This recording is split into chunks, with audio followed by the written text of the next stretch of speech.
और चलिए खबरों में आगे बढ़ते हुए बात करते हैं अयोध्या की, जहां भगवान श्री राम के नव निर्मित मंदिर में प्राण प्रतिष्ठा के साथ ही अयोध्या श्री राम मंदिर निर्माण के संघर्ष की कहानी भी इतिहास के पन्नों में होगी।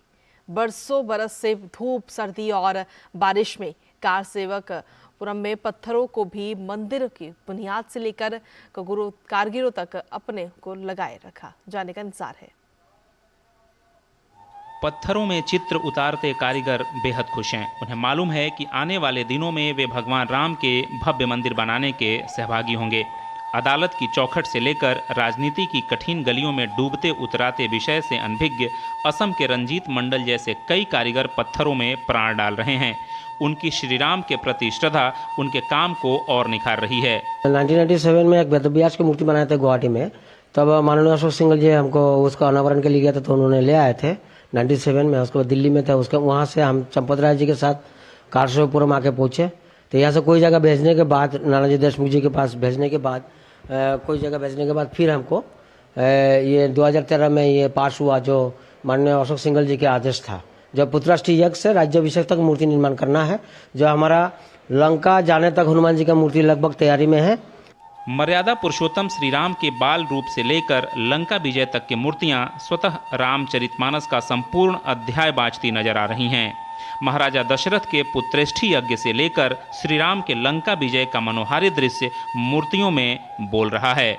ये जो है माननीय अशोक जी का, माननीय चंपत राय जी का, मेरे माता पिता का आशीर्वाद है, शायद भगवान प्रभु राम जी का आशीर्वाद है, जिसके कारण जो है ये मूर्ति निर्माण करने में हमको जैसे उन्होंने आशीर्वाद दिए, या हमारे मन में ऐसा कल्पना आ गया कि प्रभु राम ऐसे थे। मेरे पास कोई चित्र भी नहीं था, जो ऐसे कल्पना था कि हो सकता है कि ऐसा हो, जो मैं प्रयास करते गया।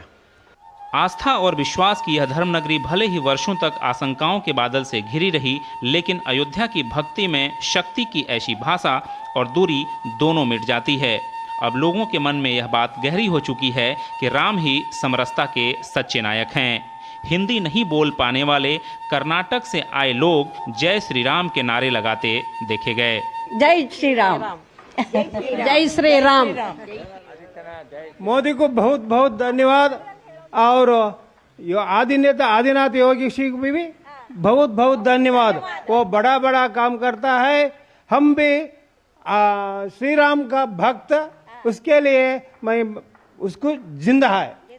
भगवान राम को राष्ट्र पुरुष माना जाता है और अयोध्या की धरती पर वही राष्ट्रीय एकीकरण का दृश्य दिखाई देता है।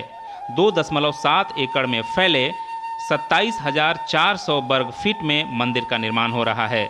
शिखर सहित मंदिर की कुल ऊंचाई 161 फीट होगी। 360 फीट लंबे और 235 फीट चौड़े श्री राम के मंदिर में जब इस देश के करोड़ों लोग पहुंचेंगे, तो मर्यादा और धर्म की रक्षा के लिए सर्वस्व त्यागने वाले पुरुषोत्तम से साक्षात्कार उनके जीवन को नई दिशा देगा। भगवान राम के मंदिर निर्माण के साथ ही ये परियोजनाएं जब पूर्ण होंगी, तो निश्चित रूप से अयोध्या किसी और रूप में निखरी हुई दिखाई देगी और भव्य होगी, दिव्य होगी, नव्य होगी। विवेक के साथ आशुतोष शुक्ला, अयोध्या, डीडी न्यूज़।